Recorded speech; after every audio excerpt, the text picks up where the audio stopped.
Today's speed build was really a combination of kind of getting lost in the weeds and lost in the details, along with a nicely healthy dose of self-doubt, which is nothing new with my channel.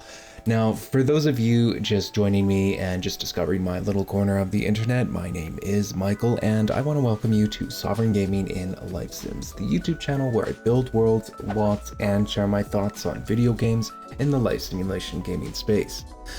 And yes, I know I keep saying it, but we're still doing it. We're back in SimCity. We're continuing the build out of the Midtown neighborhood. And the Midtown neighborhood is honestly fairly large since we're really only doing the western half of it. After today's build, we've got 3 more lots to go, and I'm actually going to switch things up for the next episode here, but I'll kind of explain more on that towards the end of today's episode. Today, I am building out a corner lot, and when looking at the different community lots offered throughout the entirety of the Sims 3 franchise, there's a lot that was added in by, of course, the late night expansion pack, but Showtime also offered a lot of community lots as well, since the way that the Showtime expansion pack fundamentally works is that you pretty much travel to these lots as your career in Showtime, since it's an interactive career kind of thing. So today we are actually building out a coffee house from the Showtime expansion pack. And I am sure that you are wondering here, like, what in the world is a coffee house? How is that different from a Java hut that was given to us in the Sims 3 University expansion pack? And you know what? I really wish I could answer that question to you guys with confidence, but I really can't, because even in my research of it, I just feel like they chose the wrong name for the coffee house a lot. Basically, based on my research within the Showtime expansion pack, a coffee house lot is a place where your Sims can perform. You need to have a stage, you need to have all of the buy debug objects from the Showtime expansion pack to get the proprietor to spawn and all that, and they get jobs, and the coffee house is considered like one of the lower tiered not live show venues, but one of the lower tiered job opportunities your Sims can have in a Showtime career. And yeah, the name itself is very confusing. Like, even in Starlight Shores, the coffee house lot there was really just one of the diner rabbit hole buildings. Like, they placed that on top of a coffee house lot, and you could perform outdoors and stuff. So, you know, I don't even think that EA understood what a coffee house lot was themselves. And here I am building one out for our SimCity project here. So that is going to be something that is very, very exciting, because I have to navigate something that I don't even think that the game developers really understood what they were doing when they gave us access to this lot, or at least to this lot type. On paper, what the coffee house lot is defined as is that it's defined as a hangout type lot, which is something that was really introduced to us in the Ambitious expansion pack, where Sims can enjoy some me time or hang out with a group of friends. You can also add in some new Showtime interactive content to spice it up, and then performers are able to perform and audition for gigs here. That's what it says on the Sims Wiki anyways, and I love the Sims Wiki when it comes to factual information such as this, even despite it having the name Wiki in it. I still use it as a reliable resource, but of course, you know, I could be wrong for doing that. So, you know, I feel like there's a lot of creative freedom here when working with the coffee house lot, and that was really my approach to this. Since this is pretty much an urban core corner lot, I really decided that what I wanted to do was I really wanted to lean into that actual coffee house name, but also develop it as a cafe that has some performance space within it. Now, if this building is kind of looking familiar to you, that would be a correct observation, because I really used the New York Soho building, which is a Sims 4 speed build from Bohana Sims, as my point of reference. And that was like a huge source of inspiration going forward, right down to the color scheme. I love the layout of it. I thought it was a really nice speed build from Bohana Sims, or Bojana Sims. I don't know how to actually pronounce their name, so I apologize for fans out there that actually know how it's pronounced. But I really love this speed build from them, from The Sims 4. Now, I don't have all of those custom objects from The Sims 4, and The Sims 4 is a really nice looking game. Don't get me wrong, I've never hated on it for its aesthetics. I've hated on it for other reasons, but not for its aesthetics, or at least not to the aesthetics where they are now, but that's a whole different video. Anyways, the thing with the New York Soho building from Bohana Sims is, again, like, I didn't have like all of those exterior details, like some of the additional like exterior wall details was something that I didn't have. I really like the idea of using fire escapes, so I definitely use that as part of my vision going forward here. And so yeah, I really had to make some adjustments here and there for it to actually fit a Sims 3 to fit what I had access to in the Sims 3. And since I don't use any kind of custom content really outside of the Sims 3 store, except for some very few objects, and I've mentioned that before in the past, like with my overuse of a certain chandelier object that I will continue to use, and I will never like, that one will have to be taken away from my cold dead hands if I ever decide to use something different.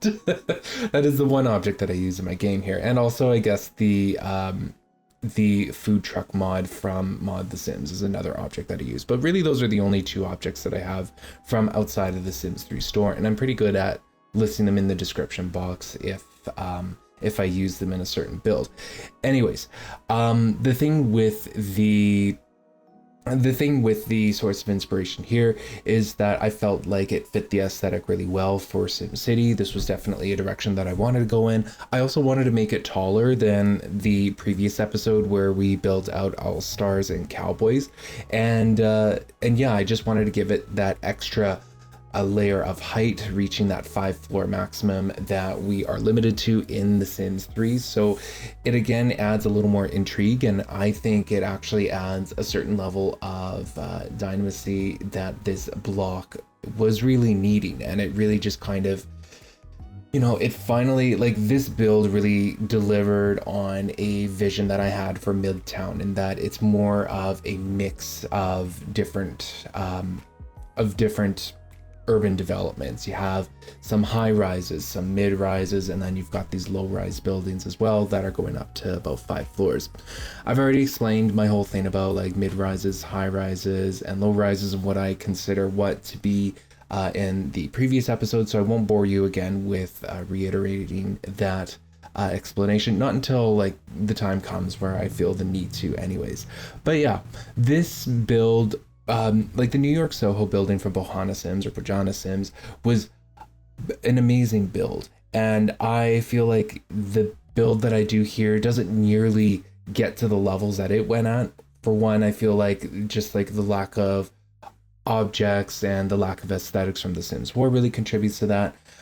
Really contributed to me not also making the vision here come alive completely, but also I feel like maybe it's more of a user thing. I'm sure that there are beautiful urban Sims 3 builds out there that have a similar form to this that have just like knocked it out of the park.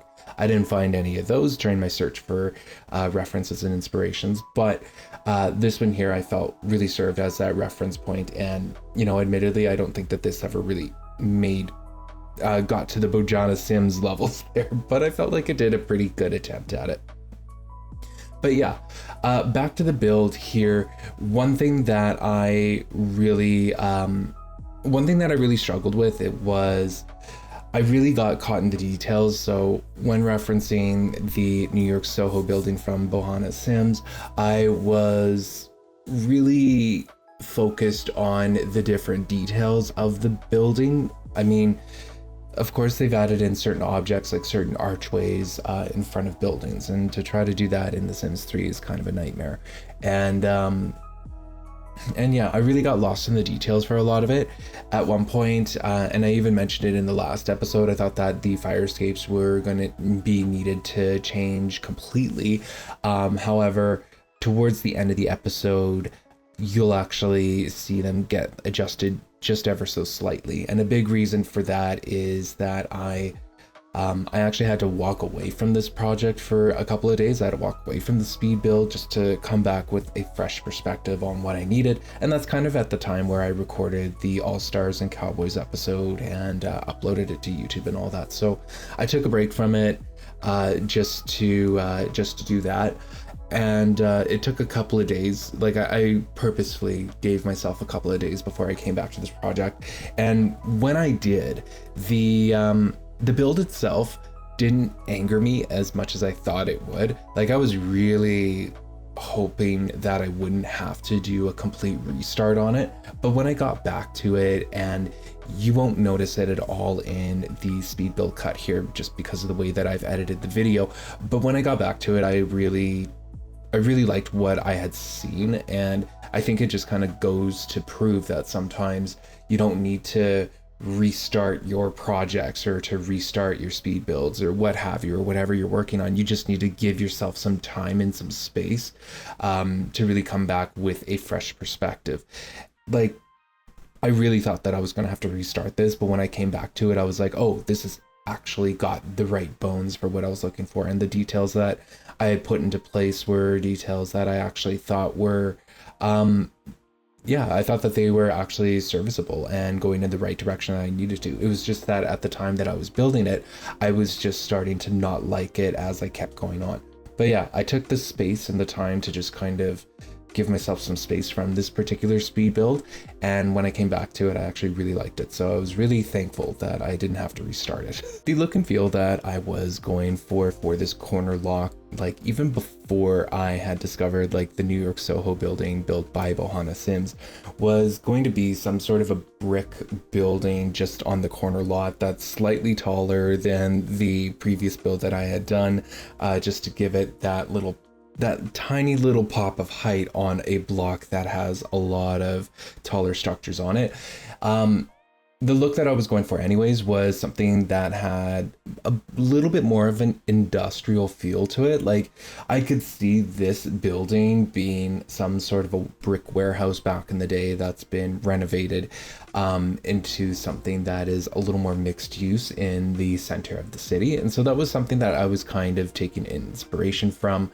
That was the direction that I really wanted to go in. I was also looking at other inspirations from New York and some of their brick buildings there. So yeah, a lot of New York inspiration was taken for this little corner lot here. And I wanted to give it that industrial exterior. I love the look of brick and masonry, even on new buildings. I think that brick ages a building very quickly. Like people think that new buildings that are built with brick, like typically they think they're older just because it's brick, but brick is such a nice exterior finish that I think it ages very well, and it's a timeless classic in a way. So yeah, I really wanted to incorporate a little bit more of that. I know that I just did a set of brick buildings before, but between this one, between this build and the last build, those are really going to be some of the only brick structures that are going to be on this street. So it really helps to add a variety when we take a wider perspective of what the street is actually offering in terms of different architectural styles and choices. Speaking of which, I haven't even talked about the name here of the coffee house, I guess, and I called it Cozy Brews, and it's kind of an ironic name considering how large the cafe actually is and how large the space actually gets. But essentially, yeah, I called it Cozy Brews. It feels like more of an ironic name. I take a more industrial interior design just to try to help match that, match that urban gritty exterior to something that matches that energy on the interior. And with Cozy Brews, like the way that I imagine it is that it probably started out in this building as like either the first tenant or a tiny tenant, just on that ground level, that eventually just kept growing their business as they grew their customer base, and then they just really evolved into a space that offers performing arts performances and yeah, some outdoor patio seating as well. So yeah, I added all of that in for Cozy Brews, and looking back on it, I should almost try and see if I can make it into a seasonal lot. Again, this is half the purpose of these episodes, is where I kind of catch like certain things that I want to make things better. So what I would change is I would probably make it into a seasonal lot, because towards the end of the episode, you're going to see me add in a patio space that just kind of backs out into the alleyway. Well, it doesn't make sense to have that that patio space in wintertime, and it's not like I'm spawning new NPCs with the seasonal lot markers. So that might be something that I decide to add in at a later time. so yeah, whenever I do a Midtown edit episode, that'll be something that I will certainly take into consideration here. But yeah, for the rest of the building, like I would think that Cozy Brews becomes like the only commercial tenant in this building, just because of them expanding and buying up all the other commercial space and just kind of moving into that spot and really becoming that neighborhood cultural place of gathering. Whereas the rest of the building, I would envision it to be a mixed use building with just like small apartments, and with small apartments on the top floor, and maybe like an office on the level between the ground floor and the apartments above it. So that's how I would envision that this building would function if the game would allow me to actually make multiple multifunctional lots. When doing this building, when building out the exterior, the fire escapes really came to save my ass here. And when looking at this building and when comparing back to Bohana Sim's New York Soho building, one detail that I did miss out on is that I believe she put some windows behind her fire escape stairs, and I definitely think that that's something that I will also do whenever I get around to filming a Midtown edit episode. So you guys can certainly expect me to experiment a little bit with that. But yeah, that like for now, like it's just like a blank brick wall, which I don't mind. I feel like brick does need to be I feel like brick walls do need to be seen once in a while. But yeah, for the rest of the episode, I just left the wall behind the stairs blank, and it's just a blank brick wall. And that's really because I didn't really think of the idea of putting windows behind it until like just now, as I go to record the episode and I'm actually rewatching my work and all of that. So yeah, I might go back and edit in some windows just behind the stairs there, or maybe even some ivy. I know I was doing a lot of ivy detailing in the last episode, and I know I said that I want to kind of be very surgical with where I place ivy and stuff. So that might be something that I do as well. Who knows? I might just take some creative liberties here and there. I did leave the western wall completely blank as a brick. It's just a completely blank brick wall on the western wall of my version here. And I left it there because, again, this might be the other download I make or I get outside of the Sims 3 store, but the other download that I would consider is downloading some murals, like huge murals, because between this lot and the last lot that I did, some really great graffiti murals would just go a long way to kind of bring everything all together. So that might be the other download that I decide to endeavor on. I feel like big graffiti murals are hard to find, so yeah, that'll be something that I will look out for. If you have any suggestions, feel free to drop down those suggestions there. But yeah, as much as I like a blank brick wall, and as realistic as I feel that that is, because I can't have this lot attached to the last build, putting in some wall murals would really go a long way to just capturing that urban energy that I am looking for with this build. But yeah, the fire escapes here are the main detailing part of the building. And, you know, even though I'm not exactly giving myself a pat on the back for this kind of a build, I actually feel like Cozy Brews really turned out well for the vision and the structural build out that I was going for. And when I look at it in the SimCity world and all that, it just feels really nice, and it feels like it really belongs in the place. And I can't wait to continue building out the rest of Midtown. And when we get into Uptown, I just feel like this building is just going to continue to get better as the city around it starts to develop. Speaking of other builds that I have done, I'm actually going to be putting up all of the Midtown and Goth Manor for download at the time that this episode airs. I'll also be dropping that download link both in the description and also in a pinned comment.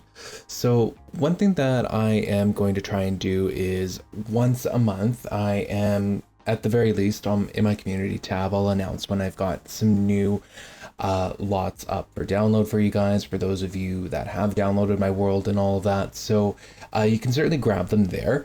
The reason why I have decided to actually kind of switch up this download situation is that I'm going to be changing the way that things kind of roll out for the Sims 3 speed builds when building out SimCity going forward. And I feel like I wouldn't be able to finish the neighborhoods fast enough for you guys to actually download them within a decent amount of time. So that's why I'm kind of switching up the frequency that I put out the downloads on the Sims File ShareNet website. So that is something that you guys can look forward to at the time that this airs. Once again, all of the Midtown lots and also the first version of Goth Manor are available to download whenever you guys are ready to download them. Again, really the only other objects that I use outside of the Sims 3 store is the food truck mod and also that one chandelier download. So the rest is all from the Sims 3 store. So your mileage may vary because I just do not hold back when it comes to decorating these lots, or at least I don't think I'm holding back. Just because I don't hold back doesn't mean that they're good. So yeah, I just thought I would mention that here quickly while I was just kind of on the topic of other lots that I have built throughout my SimCity city building series. In this lot particularly, again, I went with the industrial themes. It's really functioning more like an expanded form of the cafe that I did from the Champagne's exclusive lounge build. In that build, I actually just built like a tiny little alleyway cafe, and yeah, I also use like a similar themes for it. Like it was also industrial as well, and so this one is also industrial too. And I just feel like after this, I'm not going to be doing any more industrial cafe builds, and yeah, because this one just kind of scratches that itch, I suppose, in terms of building out a cafe with a particular theme like that. So going forward, I will be building like cafes, I guess, that use different themes or different settings and all that. So that is going to be something that I look forward to doing. I'm not opposed to building out a cat cafe in like an alleyway form, like I did with the Champagne's cafe build. But yeah, that is something that I will take into consideration going forward. I've considered this industrial cafe itch scratched at the end of this episode, and I do like how it all turned out. In fact, some of my favorite parts of this is actually the interior of it all. On this lot, there's only one barista NPC that spawns, so that's only one extra sim that gets added into wherever the townies and NPCs go. Luckily, like with the way that the apartments and townhouses function in my speed builds, they all function like late night apartments, so they all kind of just like spawn and live there. I really like that for myself personally, and I'll continue to develop the multi-housing structures using such a method. I really don't like the roommates function within the Sims 3 game. I feel like it's broken, and I know that there's a mod out there to help you control it, etc., but I don't feel like I want to build my apartment lots and my townhouse lots based on a mod completely there. So that's something that I've just decided not to do, and I've just decided to embrace the late night apartment functions as they appear. Of course, like on this slot here, and I am getting off topic, I know, but on this slot, even though it is a multi-use building, there's no way to actually have it function as such. So there's just like a bunch of hidden rooms here and there just to allow me to build a multi-functional structure without having to worry about building out all of the other functions. And even then, you know, it would bother me like crazy if I built out those other functions and they didn't actually function properly. so there's that. Sorry for the ramble there. But yeah, something that I will continue to do probably is just add in like little cafes here and there as we continue to build out Uptown, I suppose. I know that we're in the Midtown neighborhood right now, but I just said Uptown. I haven't even spoken about Uptown so far, but I just know for a fact that I don't need to build any more extra cafes in the Midtown neighborhood because there's enough there already. The Sims have access to their coffee as appropriate, so there's enough cafes. But if I do decide to build more cafes just in the urban core neighborhoods, they're definitely going to use different themes, and that is something that I don't mind doing. And luckily, just with the way that it functions in the game, and by the way, the barista object came with the University Life expansion pack. With the way that these cafes kind of work is you just have to place down the barista station, and then it spawns a barista automatically, and boom, you've got a cafe, and you don't even need to classify a community lot as such, which is why I've been able to add in these little cafes in places like the exclusive lounge, or on this slot in particular, I suppose, even though it is called a coffee house, it isn't actually classified as a cafe. I kind of hate how this lot is classified, but I decided to put it in here just because the Showtime expansion pack added it in here, added in the coffee house as a lot classification. I know I've already explained this, but I really am attempting at building out a community lot for each of the different types of community lots that we have available to us throughout the entire Sims 3 franchise. Of course, the exceptions are diving lots. I did try to experiment on doing diving lots both in game and also in Creator World, and it just doesn't play nice. So that is something that I'm not going to be doing. But because the coffee house was on the list of community lots that I needed to add in, that's how this one really came to be. And it's not that I hate the lot classification. I hate that it doesn't make sense is really my point that I'm trying to make here. And the way that Cozy Brews kind of evolves into this really awesome neighborhood cafe space where there's some performing arts areas that Showtime Sims can really perform at. And I really like the way that it develops more than just like a nice hangout place for Sims to just kind of congregate and order their coffees at and everything, but it becomes a place where, you know, you can actually perform at, and I feel like it just kind of activates another function in it as well.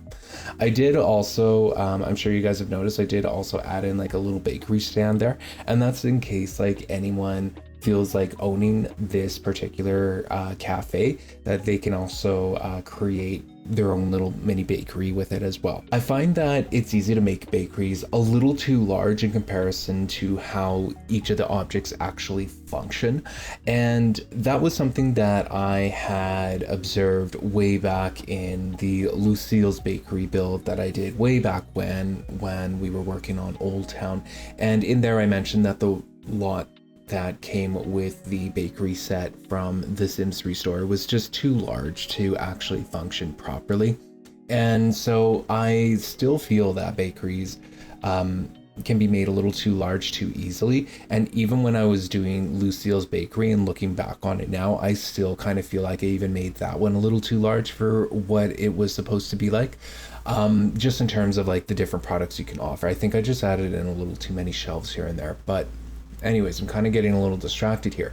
But that's really why I had decided to keep the one bakery item from that store lot just in this particular build, is because I was really conscious of the size and I didn't want to overwhelm players with having to fill up a huge lot full of bakery items.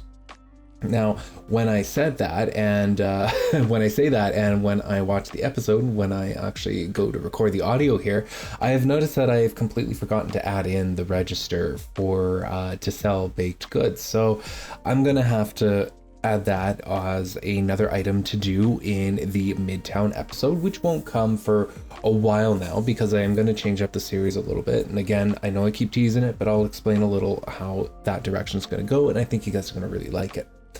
But back to the episode at hand here, you're going to see me add in some of the air ducts, and I really love these late night objects, these air duct objects, because it just adds such a great, gritty, industrial feel, and I really wanted to bring that into this build as well. I did that in the cafe build in the exclusive lounge episode for champagnes, and I am absolutely adding in these air ducts yet again here. They are an underrated object in my opinion, just because it helps to add that grit into whatever kind of a look and feel you're going for. But the problem with those industrial air ducts is that it can also compete with the player's visuals if you overdo them, and so that was a balance that I was trying to strike within this lot build here. I also wanted the air ducts to kind of make sense. I know it's a video game, but I wanted the air ducts to make some sense, but I also didn't want it to completely overdo it and compete with the player's visuals, so that the lot is still very playable. I also added in some wood floorings in the middle of the lot. I was kind of experimenting off camera, just like what different rugs and carpets would look like, and even doing that whole thing where I recolor a square of carpet and just kind of create my own custom thing, just using the tools at hand. And really, none of them really stuck with me. None of them really spoke to me. So I just decided to add in some wood floors, and something that I did is I actually added in a border. So it kind of looks like you have some wood panelings just kind of flopped onto the concrete floor, and that was a look that I really liked and enjoyed, and that was something that I will stand by as a style choice. I thought that it just was perfect for an industrial chic feeling that I was going for. Now, eventually you'll see me add in an espresso machine just on one of the counter spaces there, just as like a little nook where you can doctor up your drink with like milk and sugar and all of that. Now, we don't really have a whole lot of access to a lot of those kinds of objects here, so I kind of had to improvise here, and I decided to add in the espresso machine, and I'm more so curious as to what you guys think about it, because you can get all the same things from the espresso machine as you can from ordering from the barista. So it's kind of like you can cheat the system as a player, and as a sim, you don't even need to talk to the, the barista. You don't need to get them to prepare you a drink. You can just prepare it for free at the espresso machine. So I was really running out of ideas. I thought maybe dropping in that lemonade object might have been a good idea. That might be something that I actually consider going back to. I don't know why I didn't think of it at the time that I was actually building out that little breakfast nook there, or that coffee bar. But yeah, I might replace that espresso machine with lemonade. But what do you guys think on that? Do you think I should? Do you have a different idea on what it could look like? I really feel it's important to have that coffee bar there, just for just to reflect realism in terms of like having a larger cafe and needing to doctor up your drinks and whatnot. But yeah, I thought I would just kind of ask you guys and get your opinions on that. Aside from that, the seating was very interesting in terms of the choices that I was making. I really wanted a combination of that community type seating with longer tables where you're just sitting beside strangers, and also offering like private tables to sit at and everything. So that was really a choice that I was looking to make when I was building out the lot. I really wanted there to be both. And yeah, I feel like it was well done. I really love the way that this lot just kind of comes together. The seating does become a little much at the end of the build, because I continue some private seating towards throughout the cafe, really, because it is a pretty large space. And then I even offer like a patio seating situation. So there's a lot of seating. Your Sims won't be short for that, but at the same time, it's like, it's a very large lot, and that was something that I had envisioned, that there's this tiny little neighborhood cafe that just kind of grew and grew and grew over time, and that it really becomes this neighborhood hub for social activity, for casual social activity, and it just happens on this little corner of SimCity, and that was really a vision that I was going for. It does kind of borderline itself on it functioning a little bit like set dressing, because as I mentioned before, Sims don't crowd a lot of community lots. Like they are littered throughout all of the community lots.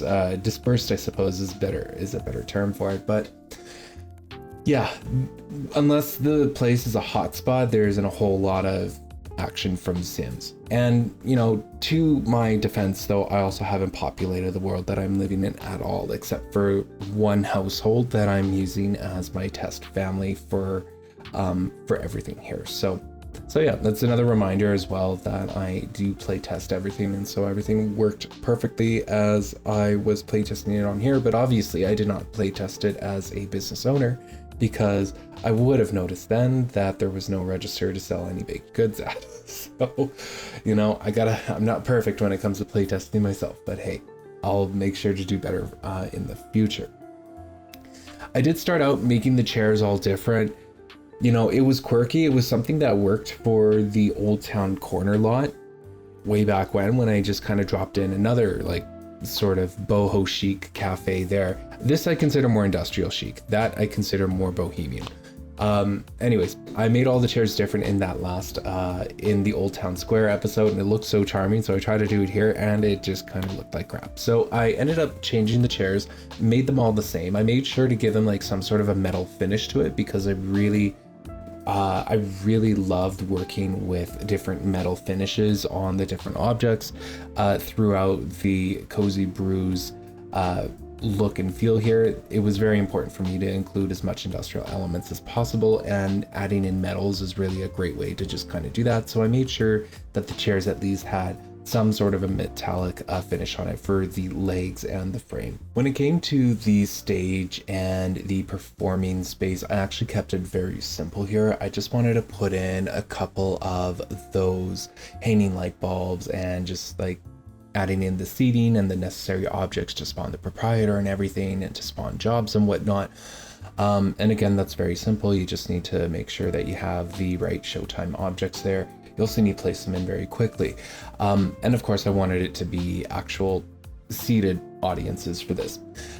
And so yeah, I kept it very simple. I kept the seating very light just because of the size of the Showtime objects, and really a big reason for that is that I imagine that players that really enjoy the Showtime expansion pack and the different careers there would have their own kind of stage objects to set up. And so everything was kept very blank so that the performing space in there can be utilized to the performer's benefits or to the players' role-playing needs there. So yeah, kept very simple for that kind of feel there. I did add in some track lighting as well. I love this object. I believe it came with the Sims 3 Fast Lane. It's like the hanging track lights there. I love them to pieces. They're great. The ceiling lights have all shifted in designs here and there, and I was using different inspirations, of course, for industrial cafes. So I was just kind of experimented with some of the lighting, and the track lighting for the majority of the cafe build was certainly something that I felt added the right look that I was really going for. And so yeah, it's probably one of those ceiling lights that I probably overuse. I know I've used them in some of the prior apartment builds that I have done, but yeah, I love those track lightings. I feel like they lend themselves well to both industrial looks and also some modern looks as well. The outdoor patio, like I mentioned earlier in the episode, I am really considering making it seasonal in terms of it only being available during spring, summer, and fall. In winter, I'll just likely take away all of the seating available within that, just because it doesn't make sense to have it out there in the winter. I know that I personally play with only 7 days of winter in my game, so for me, not a huge big deal there, but taking into contemplation that other play styles exist outside of my own, yeah, might be a good idea to just kind of make it seasonal, take away the seating, and maybe do something a little different in winter. I don't even know, man. I'm just gonna have to, you know, do the seasonal lot adjustments and just kind of feel it out from there. A lot of move objects was used to place those lights there. I just feel like those hanging light bulbs are just perfect for this kind of an outdoor setting. They feel industrial, they continue the theme, and I love hanging outdoor lights like that. I know they've like came back into trend in the last, you know, I want to say 6 or 7 years, ever since the rise of Pinterest, really. And I feel like they are pretty timeless in a way. They lend themselves well to industrial looks, to modern looks, to rustic looks. Very happy to use them and overuse them as I continue to build out the city. The alleyway in this case for this lot for Cozy Brews was kept very simple. I wanted to add in like just a touch of parking just because I haven't added in a whole lot of parking throughout any of the alleyway spaces. Like I've activated most of them for pedestrian use, hilariously enough, but I haven't actually added in any parking. So I added in just like a touch of parking. And with parking being scarce in the downtown core, I felt like this also is something that it reflects real life as well, because most downtowns just barely have parking in cities worldwide, I suppose. The music that I have decided to assign for this lot has been switched to indie. Again, because this is an industrial chic cafe, I felt like indie fit the theme the best. I've used the indie music for, I believe, the Old Town Corner cafe as well. So I'm due to make a change for whatever cafe I build next. And what that change will be has yet to be decided. I have no burning ideas or desires to build a certain cafe theme, but I'm going to be keeping my mind open to it anyways. So I'm sure that you guys are wondering, like, just as this build comes together, like where this Sims 3 build series is going. Well, that's a very good question. And the next episode that I have actually filmed and edited and have scheduled to publish actually takes us into Blue Water Village. You see, when I was building out the All Stars and Cowboys lot, which was just the previous one here, and with the pacing that I have set my YouTube channel to go, which is just, you know, pretty much a video every week, a speed build every week, and then something every second Saturday, you know, it's going to take us a really long time to actually build out neighborhoods. And I know that urban building is not everybody's cup of tea, and I don't want to rob anybody of that experience, really. So what I'm going to be doing is, and this is also something that I've been desperately trying to, you know, figure out myself, is just how do I balance this series as well. And so what I'm going to be doing is I'm going to be balancing out some of these urban builds with suburban builds, and the best way to do that is to, you know, do a speed build like in the downtown core somewhere, continuing out the midtown builds, and then we'll move on to other inner city neighborhoods, and then balancing out those episodes with suburban neighborhoods in Blue Water Village, because it is a completely different architectural style. And so the next episode, the next speed build episode, is going to be taking us into Blue Water Village. And I know that you're probably wanting a single family home to be built, and those will certainly be on the way. But before that, I'm going to be building you guys a set of townhouses that I've been desperate to build, and I'll explain more in the next episode there. For now, I'm just going to leave it there as it is. If the tours aren't already playing, then feel free to stick around for the tours that play at the end of these episodes. But in the meantime, I am just going to say thank you so much for watching. I think that you guys are really going to enjoy the next episode, because I enjoyed building it and I was very desperate to build it and very impatient. But anyways, I just want to take another moment here to say thank you so much for watching, and that I hope you have yourself a wonderful day.